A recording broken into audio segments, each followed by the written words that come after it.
안녕하세요. 아홉 번째 토라 포션 바에셰브입니다. 한 단어로 깨어가는 토라 포션을 함께하고 있는데요. 하나님 나라 시작은 베레시트 노아를 통해서 보았고요. 하나님 나라 과정에 대해서는 7가지의 주제를 가지고 세 파트로 나누면 첫 번째는 킹십을 인정하는 아들의 신부를 찾아 신부를 만드는 과정이 네크레카 바에라 하이사라를 보았고요. 킹십을 인정하는 아들의 신부의 계보를 잇는 톨도트를 보았어요. 그렇다면 오늘은요. 킹십을 인정하는 신부가 이 땅에서 만들어가는 하나님의 나라를 바에제, 바에실라, 바에셰브를 통해서 보고 있습니다. 하나님 나라를 세우기 위해서 하나님의 집 베델, 베이트엘이라고 하는데 이 하나님의 나라를 세우는데 바에제, 하나님 나라 구성원인 마하네 엘로힘을 보았고요. 바이실라의 하나님 나라의 이름이자 국호인 이스라엘. 그렇다면 오늘 바에셰브를 통해 하나님 나라인 이스라엘의 데스티니,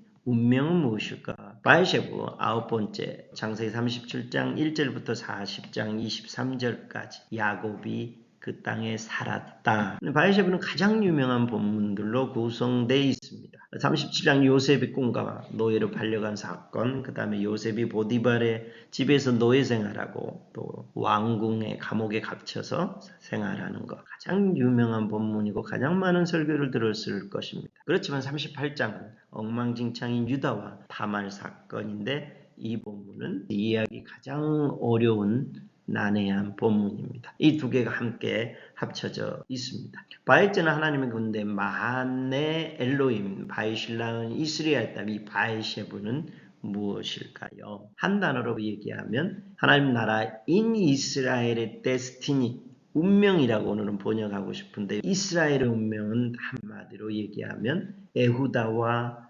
요셉입니다. 에후다 베 요셉인데요. 유다와 요셉으로 나누어질 수밖에 없는 태생적 운명적 이스라엘이라는 얘기입니다. 이스라엘의 운명은요. 유다 형제들이 시기와 질투로 팔고 나누어집니다. 그래서 38장에 유다 얘기가 나오고 39장 40장 요셉 이야기입니다. 이것은 운명적으로 이스라엘은 이 땅에 사는 동안은 무조건 나눠진다라는 거예요. 이게 운명이라는 얘기. 이스라엘의 운명은요. 예후다 유다와 요셉이라는 둘로 나눠지는데 다윗 왕 때 다시 합쳐져요. 그렇지만 솔로몬 왕 때 또 나눠져요. 남유다와 북이스라엘로 나눠지죠. 그리고 바벨론의 포로로 잡혀가고 열방에 흩어져 버려요. 또 시간이 지나 예수와로 통합이 돼요. 그렇지만 영적이든 육적이든 이스라엘은 나누어진다라는 거예요. 어떻게 유대인 이스라엘과 이방인 교회 이스라엘로 나누어져요. 이게 운명이라는 이 개념을 우리가 알고 있다면 굉장히 중요한 문제를 풀 수 있어요. 우리가 유대인을 바라보고 이방인 교회를 바라보는 서로의 관점을 서로 포용할 수 있는 거죠. 한 형제로. 1900년 동안 유대인 이스라엘과 이방인 교회는 나눠지는 거예요. 합쳐지고 또 나눠지고 합쳐지고 나눠지는 것이 이 땅에서는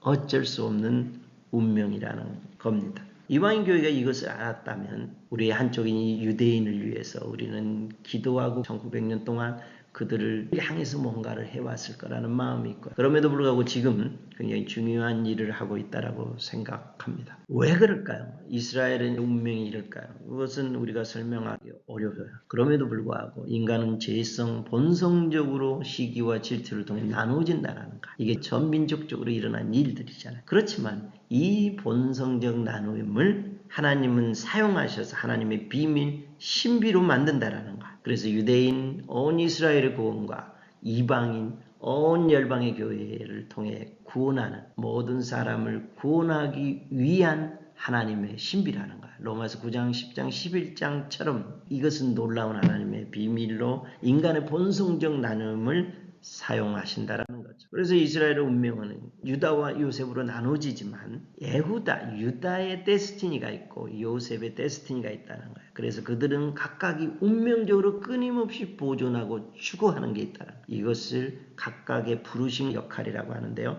이 역할을 잘 수행하면 또 다시 만나서 하나님 나라를 이 땅에서 이룰 수 있다는 거예요. 그래서 에후다와 요셉의 각각의 데스티니가 뭐냐는 거예요. 에후다가 끊임없이 보존하고 추구하는 건 창세기 38장에 나와 있어요. 38장을 잘 이해할 때 성경 전체 가운데 유대인, 유다를 이해할 수 있는 거죠. 여기에서 키워드는 두 가지로 나오는데 하나는 다말을 통해서 칼라라는 단어가 나와요. 이건 신부잖아요. 유다가 봤을 때 그의 며느리, 그의 아들의 신부 칼라.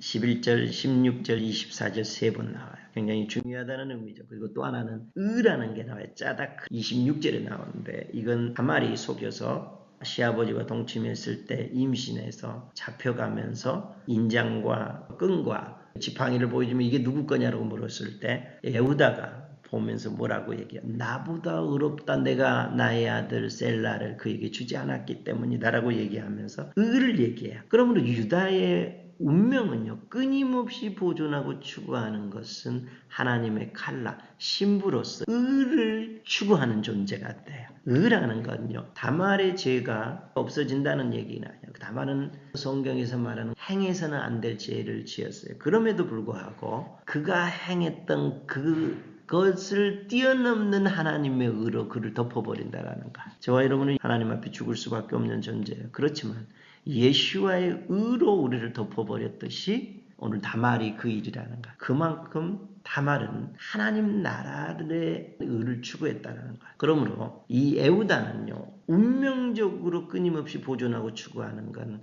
하나님의 신부 칼라로서 짜다크 이 의를 추구하는 존재. 그러면서 여기를 통해서 하나님의 의가 나오게 되고 이것을 통해서 하나님의 의인 예수와 왕이 나오는 거죠. 요세프는 그렇다면 어떨까요? 요셉의 데스티니는 끊임없이 보존하는 건 이렇게 표현되어 있어요.